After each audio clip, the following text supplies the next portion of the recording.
يا صباح الفل والجمال. عاملين ايه؟ واخبار المدارس معاكم ايه؟ اخبار اللانش بوكس ايه؟ انا شويه اعمل بانكيك وشويه اعمل سندوتشات وشويه مش عارفه اعمل ايه وبقالي شهر على الحال ده، يعني من الساعه 4:30 بصحى. ماشي، النهارده هنبتدي فيديو جديد، بس ما تنسوش الاشتراك ونفعل زر الجرس عشان عايزاكم في موضوع مهم. انتوا عارفين طبعا بيبقى في شركات اعلانات خاصة باليوتيوب وكلام من ده، المكاتب اللي بتبقى فاتحة دي. ففي ناس عارضين عليا ان انا ابيع القناة بتاعتي. هي القناة بتاعتي ديت انا ما بكسبش منها خالص، بس انا حباها، يعني قعدت اعمل فيها دلوقتي بتاع 3 سنين. انا ما اخدتش منها اي حاجة نهائي، بس حابة ان انا اكون على اليوتيوب. فيا جماعة بليز بليز، لو شفتوا الفيديو ده وعجبكم تعملوا له شير وتشتركوا في القناة. انا بظهر مثلا، ممكن تلاقوني ظهرت شهر واقعد عليهم اسبوعين، واليوتيوب مش عايز كده، عايز يوميا تكون متواجد. فانا يعني مش دايما بكون فاضية، فبطلع وقت لما ما بكون فاضية او وقت ما بيكون المزاج حلو، فبطلع معاكم. فما تنسوش يا جماعة اللايك والسبسكرايب علشان تلاقوني دايما اظهر معاكم. النهارده هنتكلم عن موضوع ترندي قوي وشغال على السوشيال ميديا، وهو ان مش عارفة مين مطرب شعبي يطلق، مين مطرب شعبي يتجوز، مين مش عارفة ايه. ومعظمهم بيكونوا مطربين شعبيين وبتكون حياتهم مش مستقرة. اول حاجه يا جماعه من اسباب طلاق المطربين الشعبيين، اول حاجه طبعا ان هما لما بيبتدوا حياتهم بيبتدوا حياتهم في الغنى، في اللي هي الملاهي طبعا الليليه، ودي طبعا حاجه حرام. وما ينفعش ان هم اول ما يبتدي حياتهم يبتدي في الملاهي الليليه. ممكن ينزلوا مهرجانات، ممكن ينزلوا حفلات لغايه ما ربنا يتوب عليهم، لكن مالها ليلي مثلا يغني ومعاه رقاصه، كل الكلام ده حرام. عشان كده دي اول نقطه، المطرب الشعبي فيها بيخسر بيته وبيخسر حياته بسبب ان اول حاجه ان هو بيغني في مالها ليلي. تمام. هنيجي بقى للسبب التاني للأمانة، يعني الأفراح الباهظة، يعني الأفراح اللي يعني اللي ملهاش حل، اللي يعني بيتجوزوا وكمان مراتاتهم ما بيلبسوش فساتين أفراح مثلا سيمبل بسيطة، لا يعني بتبقى معظمها يعني شبه بدلة الرقص. طبعا الفرح ممكن يكون فيه مجاملات زي اللي هي البيرة والحاجات المقرفة دي اللي بتودي العقل في داهية. فطبعا بتلاقي من اول يوم او من تالت او رابع يوم او من اول اسبوع هتلاقوا خناقات ومشاكل، لان الحياة اصلا ما ابتدتش صحيحة. وهي ان ابتدي مثلا اوكي ماشي اعمل فرح، بس اعمل فرح على قدي يا سيدي، طلع نص تمن الفرح. مثلا اذبح عجول وطلعها لله علشان حياتك تكمل.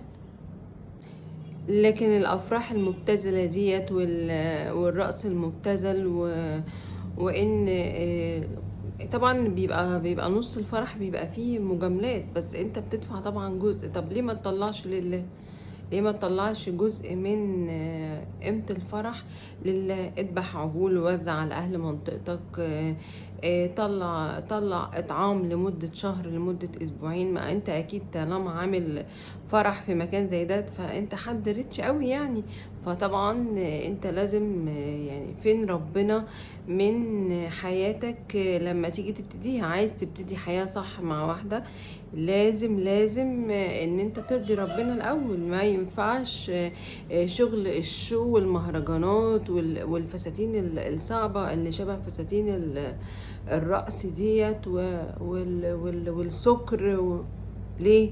عشان ايه؟ ابتدي حياتك زي اي بني ادم عادي طبيعي،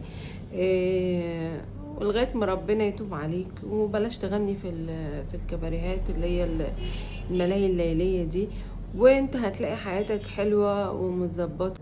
وبعد ما بتتجوزوا مفيش كام شهر تروحوا فاتحين بعض على السوشيال ميديا.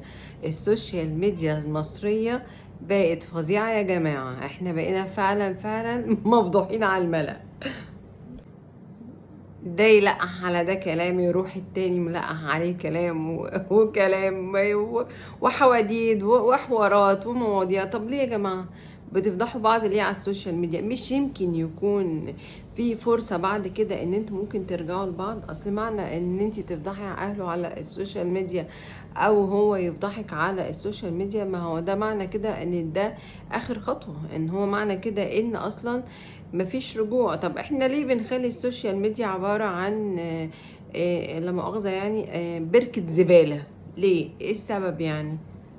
يعني عشان ايه؟ طب ما تخلوا السوشيال ميديا، يعني احنا بنتعلم على قد ما هي حلوة برضو على قد ما هي مش حلوة. طب ليه بتحولوها لحاجات سلبية؟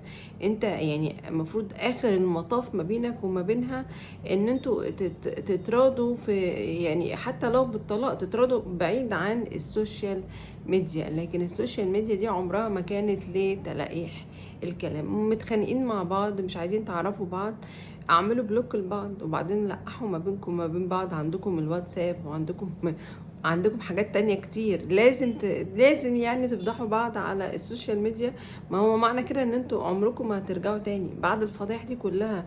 ممكن ترجع لها تاني؟ لا استحالة، لانك انتوا خلاص وصلتوا لاخر حاجة وهي السوشيال ميديا. وبعدين لازم تطلعوا في البرامج بقى خلاص بعد ما اتطلقتوا تفضحوا بعض وتقولي ده انا رافعه قضيه وهو يقول انا رافعه قضيه. طب ليه؟ عشان تاخدوا فلوس من البرامج؟ ليه يا جماعه؟ يعني دايما خلي حياتكم الخاصه، حتى لو عندكم مشاكل خاصه حياتكم دي خاصه، يبقى تكون خاصه، مش تكون على النت وفضايح وكلام من ده. لا عيب يعني. في نهاية الموضوع بقول لكل حد شاف الفيديو، سواء مطرب شعبي او مش مطرب شعبي او اي بني ادم عادي طبيعي، لما تحب تتجوز خلي حياتك الخاصة، حتى لو نويت تطلق خلي حياتك الخاصة بعيد عن السوشيال ميديا. لان انتوا كده الحياة مش هتبقى مباركة. يعني هو النهاردة متجوز، بعد شهرين مطلق، مرة متجوز بعد 6 شهور مطلق. طب وليه يا جماعة؟ طب ما تخلي حياتكم الخاصة ما بينكم وما بين نفسكم. مش لازم الترندات والناس المهووسة اللي بالترند عشان تكسب ويدخلها فلوس كتير. يعني اوكي اعمل ترند بس على حاجة تانية، بس بعيد عن اهل بيتك. يعني الا اهل بيتك، حتى لو قعدت معاه فترة قصيرة لا انت تفضحيه ولا هو يفضحك. وبلاش الكلام ده، لان احنا اصلا المصريين صعبين في ان هم حولوا الفيسبوك والحاجات بتاعت السوشيال ميديا لرد وفضايح وترندات وكلام من ده. لا هو مش هو ده المطلوب خالص. المطلوب انت دخلت النت او دخلت اليوتيوب او دخلت هنا او هنا او هنا، اي حاجة خاصة بالسوشيال ميديا، ان انت تتعلم منها.